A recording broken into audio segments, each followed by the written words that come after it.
అత్యాచారం చేసి నూనె ఊరి తీయాలి, మేడ పట్టి గొంతు పిసికి కాల పెట్టాలి. నేను చెప్పేదంతా లోకం మొత్తం వినపడాలి. మీ చెల్లి కోసం ఏ రోజైనా నిలబడాలి. నేను పాడేది పాటని కథ చిన్నారి మాటలే ఇవి. కన్నులు కల్లార తడి కాపాడేదెవరు మరి? అమ్మాయిల వాకిళ్లలోనే సంఖ్యలు బంధించి మరి రంగుల ముగ్గుల పొడి రక్తంగా మారిని పడి. మమ్మీ నువ్వు ఇంట్లో వదిలేసి వెళితే, అంకల్ నా చేయి పట్టి మీద మీద పడితే ఏమని చెప్పను నేను, ఎవరికి చెప్పను నేను. మీరే నేర్పించారు పెద్దోళ్ళు దేవుళ్ళు అని. ఎందుకు మమ్మీ పుట్టించాడు డాడీ నన్ను? అసలు వినాలనుకున్న నేను చందమామ కథలు. ఆడపిల్ల బాధలన్నీ చెప్పుకునే బదులు పుట్టగానే చంపేస్తుంటే తప్పుతుండే విసురు. చిన్న బట్టలు వేసుకుంటే చంపేయాలా? ఇంకెన్ని రోజులు దాచుకుంటే ప్రాణం ఇలా? నేను చదువుకోవాలా లేదా బడికెళ్ళాలా? న్యూస్ పేపర్ మెన్ స్టోరీ అయిపోయా నివాలా. చిరునవ్వులతో కాలం గడపాల్సిన చిన్నారి మనిషి అనే రంగేసుకున్న క్రూర మృగాలకు బలైపోయి 8 ఏళ్ల చిన్నారిని హింసించి అత్యాచారం చేసి చంపిన ఘటన మానవత్వానికే మాయని మచ్చగా మిగిలిపోయింది.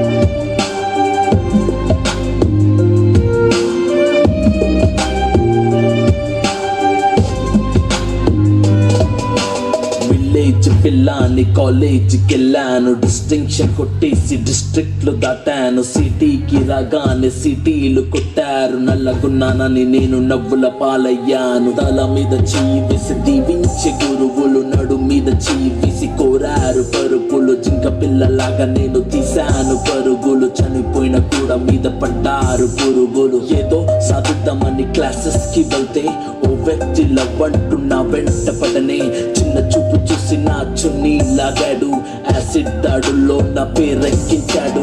రోడ్డు మీద రేపు చేసి రోకల్స్తో చంపారు. ఇది విన్న మా డాడీ కుక్క పెట్టి ఏడ్చాడు. క్యాండిల్ పట్టుకొని వాకింగ్ చేస్తారు. క్యాండిల్ ఆరిపోగానే ఇంటికెళ్ళిపోతారు.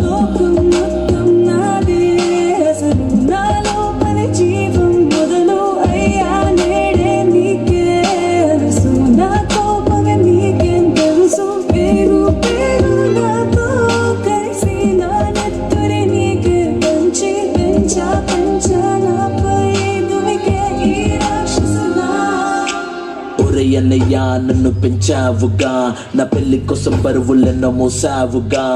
ఇల్లు వదిలి ఇంటి పేరు మార్చారుగా, ఆయన ఎడుపు కూడా నవ్వుతోని దాచానురా. అమెరికా సంబంధం అన్నారు, మొదట్లో వెన్నంటి ఉంటాను అన్నాడు. అప్పట్లో అనుమానం పెట్టేసి దాచాడు. గుప్పెట్లో దెబ్బలన్నీ కాచుకొని